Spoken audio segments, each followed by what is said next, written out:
Good morning, seventh grade. Today is day 2 of digital learning. It's good to see you all. As you can see, I'm set up in my dining room, and I am happy that you are able to check in.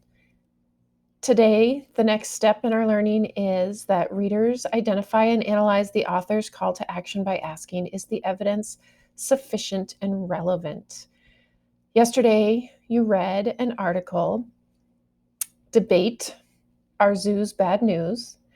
And your job with the article was to simply read it, annotate, and take a closer look at the quoted words. Are the quoted words from a personal perspective? Are the quoted words from a voice of authority? Are the quoted words considered others' words? And today we're going to take it a step further, and we are going to be looking at the call to action. Readers identify and analyze the author's call to action by asking, is the evidence sufficient and relevant? So, step 1, an author's call to action is what the author is persuading the reader to do, what they want you to do, what they want you to think, how they want you to act in order to support their cause. And so, in the article Debate, Are Zoos Bad News? The author's call to action is for the readers to help get rid of zoos. The author is working to prove that zoos are bad for animals and that we as a society should get rid of zoos.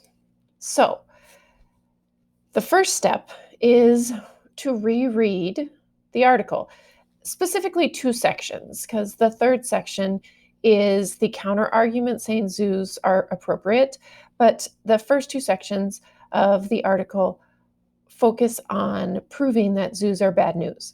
And the subheading Tiger Attack Spurs Debate does include some information that supports the call to action.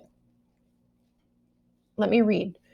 The phone call reached Zoo Director Manuel Molinado shortly after 5 p.m. as darkness was falling on San Francisco. One of his tigers was on the loose. She had escaped her enclosure and attacked a teenager and 2 other young men before bounding into the zoo's dense foliage and winding paths. As Molinado rushed to work, police declared the entire zoo a crime scene. After some searching, they found the resting tiger, a 4-year-old, 350-pound Siberian tiger named Tatiana. They shot and killed the animal, but the damage had already been done. One of the men the tiger attacked, 17-year-old Carlos Sousa Jr., later died of his wounds. No one knows why Tatiana, a favorite among zoo visitors, attacked. Some witnesses say the men were taunting the tiger, although the 2 survivors deny it. Police are still investigating. So as I read this, I'm looking to see, first of all, is there evidence to support the call to action? Get rid of zoos.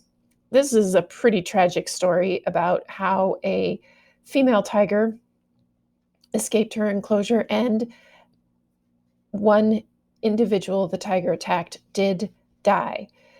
So I want to take a closer look and underline the information that I think is supporting the author's call to action. In green, I underlined, she had escaped her enclosure and attacked a teenager and 2 other young men. That's important. She refers to the tiger.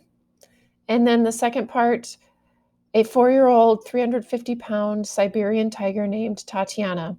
They shot and killed the animal, but the damage had already been done. One of the men the tiger attacked, 17-year-old Carlos Sousa Jr., later died of his wounds. So there's the information regarding the author's evidence. And as I take a closer look at it, the author's evidence is a personal perspective or a voice, and I have to say is a voice of authority or an expert. Manuel Molinado is a zoo director, and his zoo animal escaped the enclosure. Therefore, this incident and his experience is relevant to the author's call to action. If one zoo director is going to have issues with animals escaping their enclosure, one can assume that this tragedy could happen at other zoos. Therefore, the call to action is supported with sufficient and relevant evidence in these 3 paragraphs. In this case, it was a personal perspective and a voice of authority combined because he is a zoo director. He has the educational background to support the running of a zoo and housing wild animals in enclosures, but it's also it's a bit of a voice of authority. It's a bit of a personal perspective. So now the next step is where you're going to step in and you're going to take a closer look at the evidence in the next section. And this comes from Zoos Deserve Booze. Let me read. And ultimately, you're going to be responsible for rereading this section, and you are going to be identifying textual evidence the author has used to support their call to action, as well as is the evidence sufficient and relevant. And I have very clear directions for you in the coming video. So, zoo critics see the attack as another example of why zoos are bad news. Critics say that zoos are like prisons and that zoos drive many animals crazy by confining them. If the animals don't die of boredom, they snap and revert to their wild nature, they say. Anti-zoo activists talk about big cats endlessly pacing back and forth in their cages, zoo elephants constantly swaying side to side, polar bears swimming in endless circles, and monkeys and parrots grooming themselves until they have no fur or feathers left. People for the Ethical Treatment of Animals, PETA, is a leader in the anti-zoo movement. PETA is firmly opposed to keeping wild animals in captivity. Lisa Wathney, the group's exotic animal specialist, told Current Events. There are some animals, such as tigers and elephants, which roam large areas in the wild that should never be held captive. Since 1990, there have been at least 220 incidents in 40 states involving big cats. 4 children and 15 adults have lost their lives, and more than 50 other people lost limbs or suffer other injuries after being mauled. She points out that the animals are victims too. 75 big cats, including Tatiana, have been killed because of such incidents. So, essentially, there's 3 paragraphs here. Your job is to take a closer look at paragraph 2 and paragraph 3 and decide, is there evidence in here from a voice of authority? Is it someone with a personal perspective? Or is it considered other words? That's step 1. Step 2 is the evidence sufficient and relevant evidence to support the author's call to action, which is get rid of zoos? And the same scenario goes for the last paragraph. The information here, is the information in this paragraph considered to be a voice of authority, quoted words in regards to personal perspective, as well as others' words?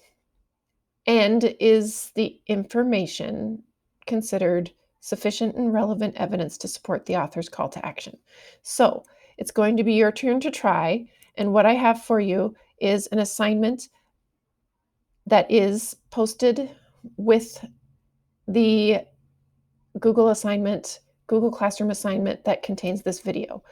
And you will receive a document that looks very similar to this. And the directions I will read for you. I'm going to make this a little bit bigger.